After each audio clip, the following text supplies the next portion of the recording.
Shut up. Did you say something? It was you. 15 years ago, you fed my 8-year-old sister to your dogs! It was you! I'll take this one off your hands. You can just head back to the ship. Understood.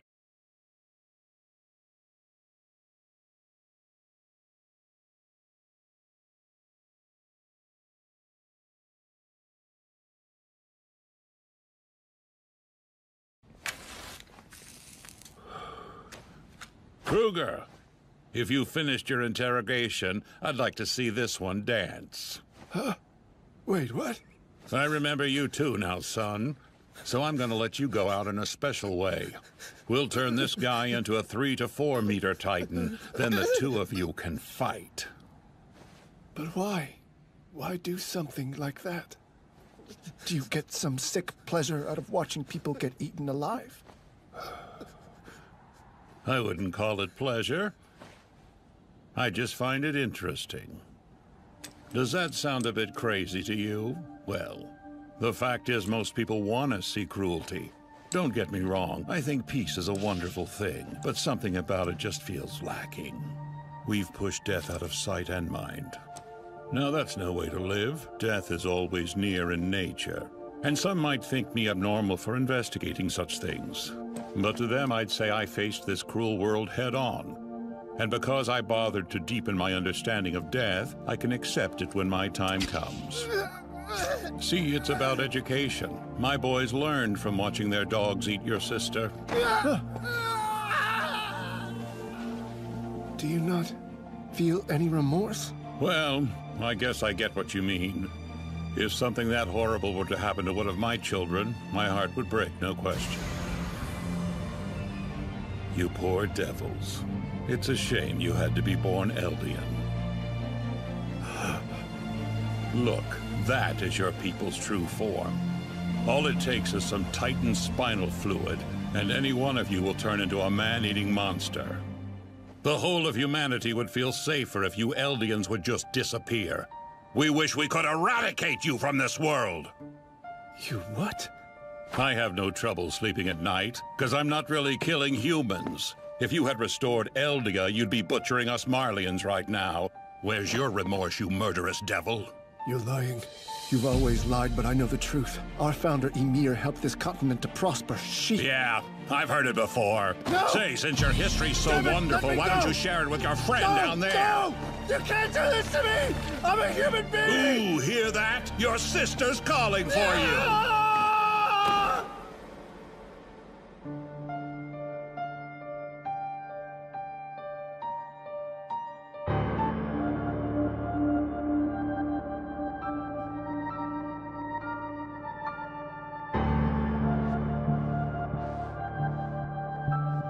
When you look at some of the most appalling realms of our behavior, much of it has to do with the fact that social organisms are really, really hardwired to make a basic dichotomy about the social world, which is those organisms who count as us's and those who count as them's.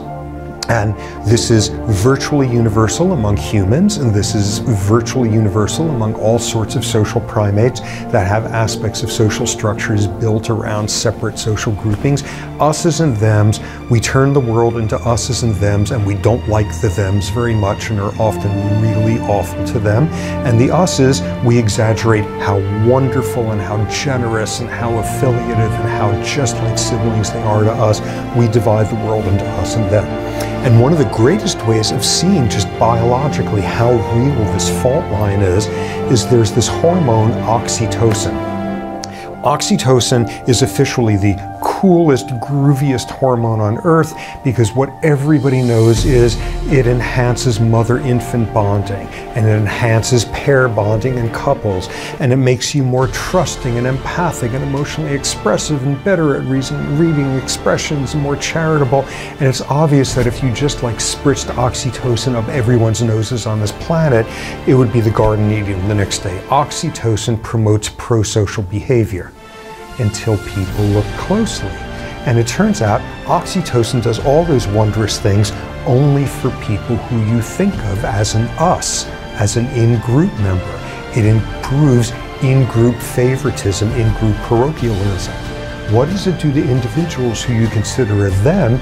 It makes you crappier to them, more preemptively aggressive, less cooperative in an economic game. What oxytocin does is enhance this us-them divide. Classic lines of us versus them along lines of race, of sex, of age, of socioeconomic class. Your brain processes these us-them differences on the scale of milliseconds. A 20th of a second, your brain is already responding differently to an us versus them.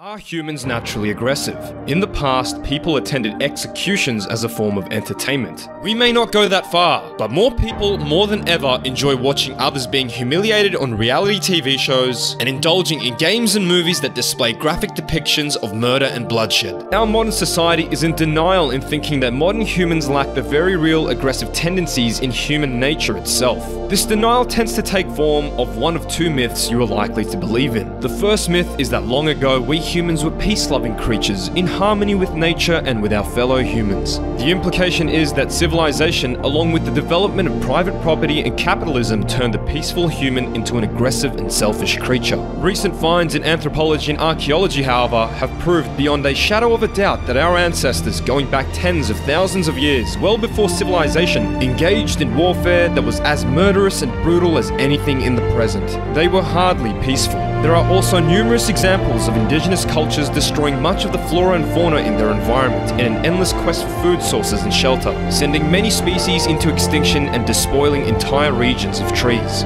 The other myth more prevalent today is that we may have been violent and aggressive in the past, but that we are currently evolving beyond this, becoming more tolerant, enlightened, and guided by our better angels. But the signs of human aggression are just as prevalent in our era as in the past. We can hold up as evidence the endless cycles of wars, the acts of genocide, and the increasing hostility between states and ethnicities within states that continue well into the century. Such inequalities continue to reproduce themselves in human society because inevitably there are individuals who are simply more aggressive than others when it comes to accumulating power and wealth.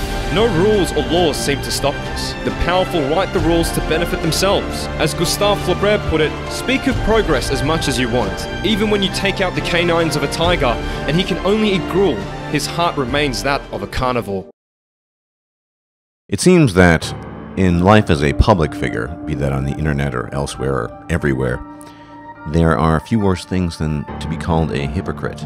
That is to say, people naturally don't like hypocrisy. But the reality is that we are all hypocrites, each and every one of us. All of us run around with all manner of internal and sometimes external self-inflicted contradictions. I draw upon the work and make reference to one Robert Kurzban, who is an evolutionary psychologist at the University of Pennsylvania. Much of his work comes from his book, Why Everyone Else, and that's in parentheses, is a Hypocrite, Evolution, the Modular Mind. The idea of the human mind, the brain, rather, as a kind of computer, or as he likes to refer to it, as a kind of smartphone application.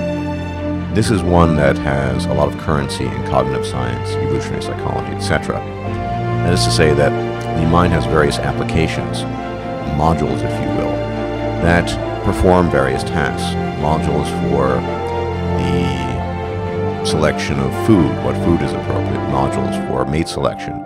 Modules for discerning cheating and unfairness. Modules for understanding mathematics. Modules for grasping language, etc. Now, the problem arises because these modules that are proposed to exist, and it seems very, very likely in some way, shape, or form this is how the human brain operates. These modules that exist do not work in concert with each other all the time.